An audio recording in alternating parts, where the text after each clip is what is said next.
Pessoal, bom dia. Aqui é o professor Davi de Filosofia. Pessoal, eu preparei uma aula para vocês hoje, uma videoaula, né? Espero que esteja tudo bem com vocês, que estejam tudo na paz de Deus. A gente está passando um momento difícil aí, que é essa pandemia. Mas se Deus quiser, logo logo isso vai passar e voltaremos aí às aulas presenciais, né?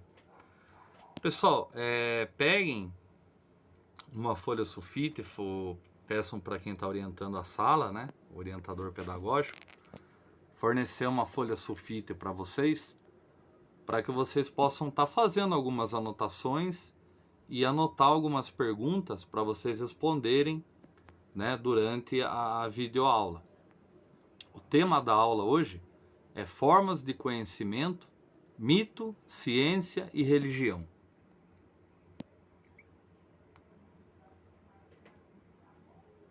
Aqui uma introdução, né, o conteúdo, a filosofia e outras formas de conhecimento, como mito, cultura, religião, arte e ciência.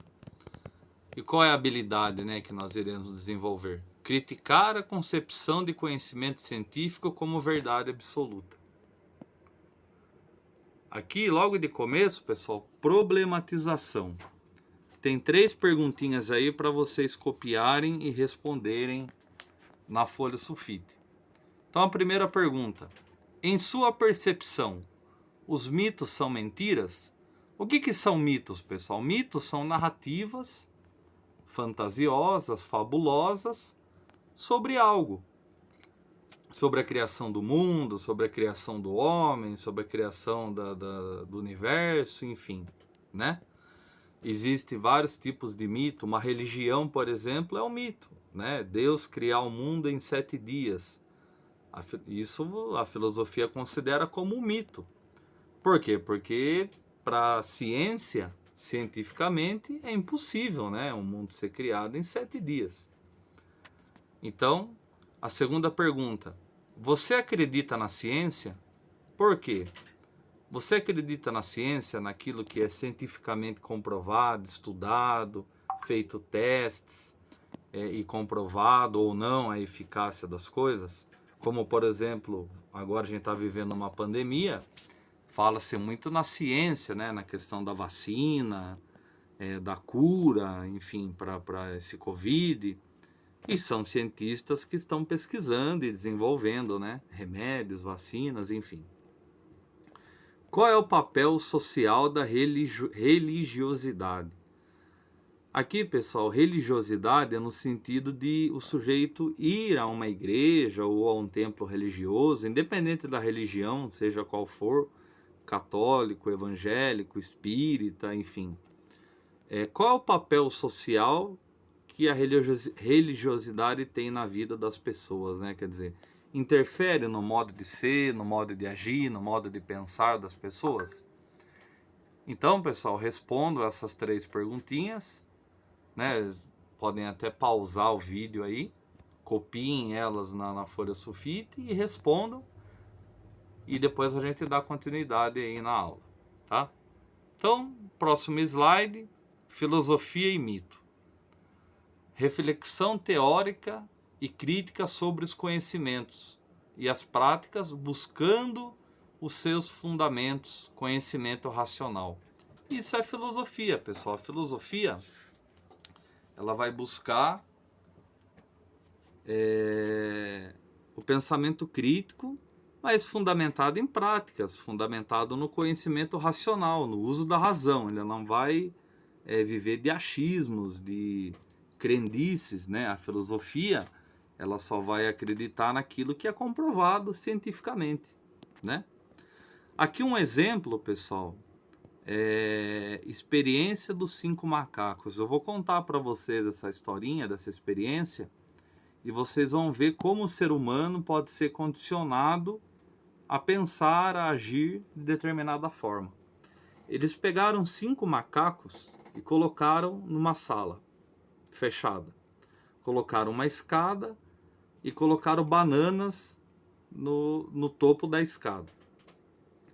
Cada vez que o macaco tentava subir para pegar a banana, era jogado um jato de água fria nos outros 4 macacos que estavam dentro da sala, né?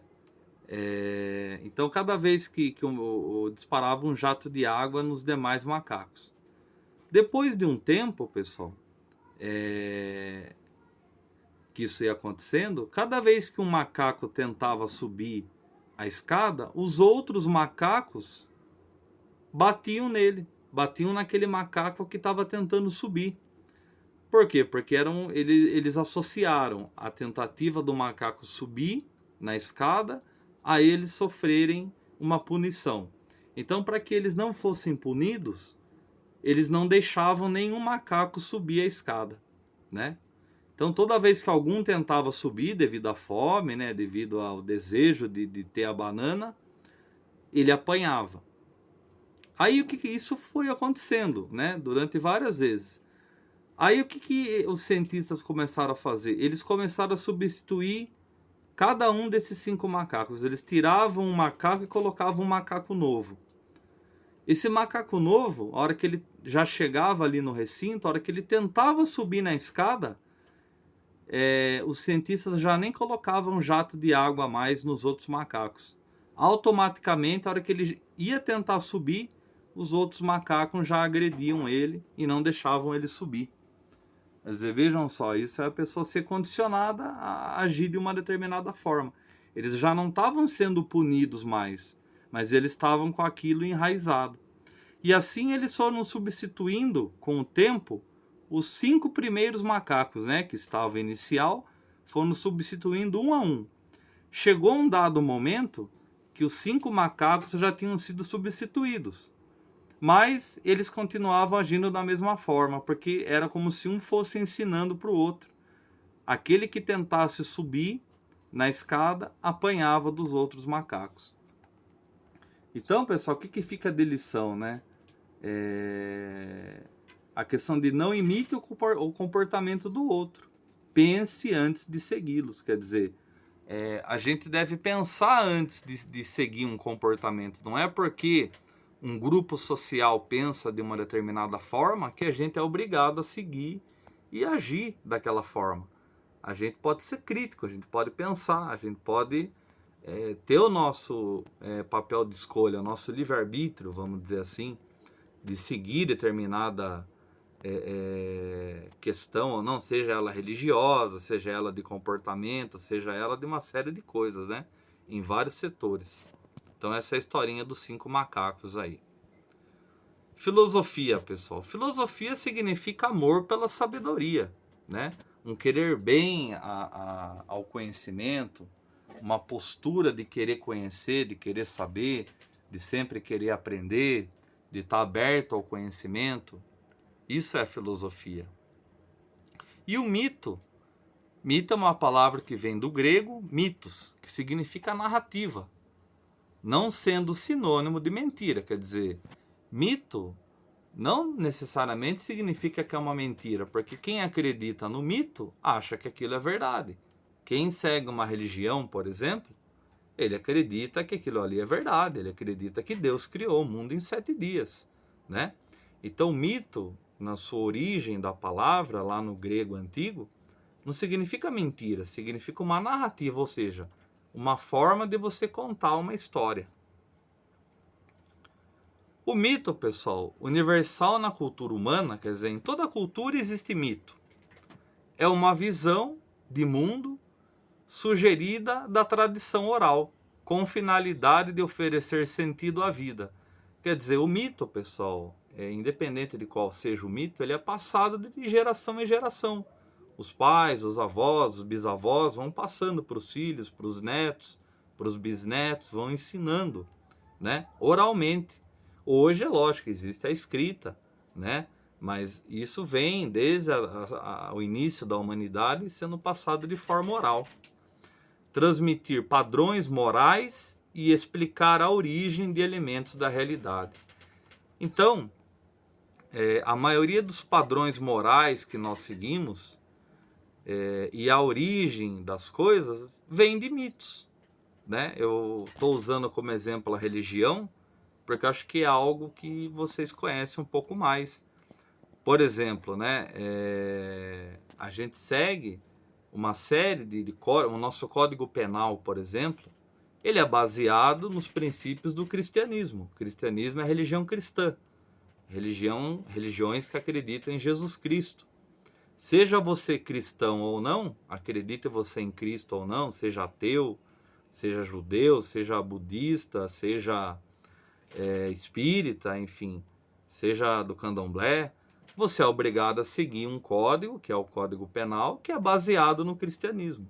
E existem várias outras formas de padrões morais que nós seguimos que vêm desse mito, da questão da religião, que para a filosofia é um mito, né? Aqui tem outros exemplos, né? Eros, Epimeteu e Prometeu, quer dizer, Prometeu para os gregos é o deus que apresenta o fogo para a humanidade, né? Eles acreditavam que o homem aprendeu a fazer o fogo porque um deus chamado Prometeu deu esse fogo, ensinou o homem a fazer o fogo e tal. E o que a ciência fala? Que a humanidade, ao passar do tempo ali, né, Homo habilis, Homo erectus, Homo sapiens, né, com a evolução humana, o homem aprendeu a fazer o fogo, aprendeu a friccionar ali os pauzinhos até sair uma faísca e pegar fogo, enfim, né? Aqui é um momento de atividade, pessoal. Ó, momento de atividade. Até vocês podem pedir aí para pausar o vídeo, né? Tem uma pergunta aí, vocês vão colocar, ó, quais as definições abaixo podem ser atribuídas à filosofia? Então tem várias frases aí: amor à opinião, reflexão crítica sobre o que pensamos e fazemos, amor ao saber, amor à razão, pensamento racional e tal, enfim, tem várias frases. Vocês vão copiar a pergunta, quais das definições abaixo podem ser atribuídas à filosofia, e vão copiar as frases que estão relacionadas à filosofia, ao pensamento racional, ao conhecimento científico, né? Então, quais dessas frases aí cabe no pensamento filosófico? Então, vocês vão selecionar, são várias frases, né? E aí vocês vão escolher algumas aí para vocês, que vocês acreditam que está relacionado aí com a filosofia. Aqui é uma outra atividade, pessoal, também vocês podem pedir para pausar o vídeo, né? Para vocês estarem fazendo. Tem uma pergunta: o mito foi utilizado por muitos anos para explicar tudo o que nos cerca. Tudo o que nos cerca, tudo que nós acreditamos, né, é explicado por mitos, né, que nos foi ensinado de geração em geração. Sobre ele, sobre o mito, é correto afirmar que uma dessas alternativas está correta. Uma dessas alternativas responde o que é mito. Então vocês vão copiar no caderno a pergunta, o mito foi utilizado, tal, e vão copiar somente a alternativa que vocês acham que é correta, tá ok? A, B, C ou D. Aí vocês podem até pedir para pausar o vídeo para vocês estarem copiando, tá ok? Aqui fala um pouco de ciência e religião. O que é ciência, né? Ciência é um conhecimento sistemático, ou seja, ela segue um sistema, ela segue regras, baseado em experimentos repetidos, métodos, é feito um método, é feita uma metodologia para você fazer os experimentos, e teorias, estes últimos presentes nas ciências humanas. Então a ciência, ela tem uma teoria sobre algo, ela vai fazer experimentos, ela vai criar um método de como fazer esse experimento e vai chegar a uma conclusão. Por exemplo, falando de ciência, um assunto bem na moda, a vacina do coronavírus. Como é que os cientistas chegaram e conseguiram produzir a vacina? Eles criaram uma teoria. Bom, a gente precisa pegar o vírus, deixar o vírus inativo, né? Já vem de experiências antigas, né, com outras vacinas, e precisamos injetar esse vírus inativo em determinada dose nas pessoas para que o corpo, o organismo, crie anticorpos, e se proteja se caso ela tiver contato com o vírus real. Então eles fizeram experimentos, eles pegaram diversas pessoas, em algumas elas injetaram uma determinada quantidade de dose, em outras, enfim, e foram fazendo testes, até que eles chegaram a uma conclusão. Olha, tantos ml dessa solução injetada num ser humano vai fazer com que ele produza anticorpos e se proteja de pegar o vírus quando ele tiver contato na realidade. Então, isso é um exemplo de ciência. A filosofia da ciência, reflexão sobre o processo de construção do saber científico, analisando seus métodos e princípios. Então, a filosofia, ela vai refletir sobre os métodos que a ciência usa, sobre os princípios usados pela ciência, né? Ela vai fazer uma reflexão mais profunda. Ciência e religião. Religião, pessoal, a etimologia, ou seja, a origem da palavra religião, religare ou religere, são características, universalidade, diversidade, permanência e sacralização. Qual é a perspectiva da religião? É um instrumento para a filosofia, né? É um instrumento de dominação e formatação social. Então, para a filosofia, a religião é um meio de dominar o ser humano. Porque e formatar, ou seja, formar mesmo, colocar numa forma e fazer com que o sujeito pense de determinada forma. Como a filosofia não tem uma religião, ela não acredita em mitos, ela vai dizer que todo tipo de religião é uma forma de dominar a cabeça do sujeito, de fazer com que ele pense de determinada forma. Por exemplo, eu vou dar mais um exemplo, né? Sobre a religião cristã. Eu falo muito do cristianismo porque vocês me conhecem, vocês sabem que eu sou cristão, que eu acredito em Deus, né? Sigo a Deus, sirvo a Deus pela misericórdia de Deus. Mas eu tento conciliar meu trabalho como professor de filosofia, eu preciso explicar isso para vocês. A religião, por exemplo, ela não fala não mate, não roube,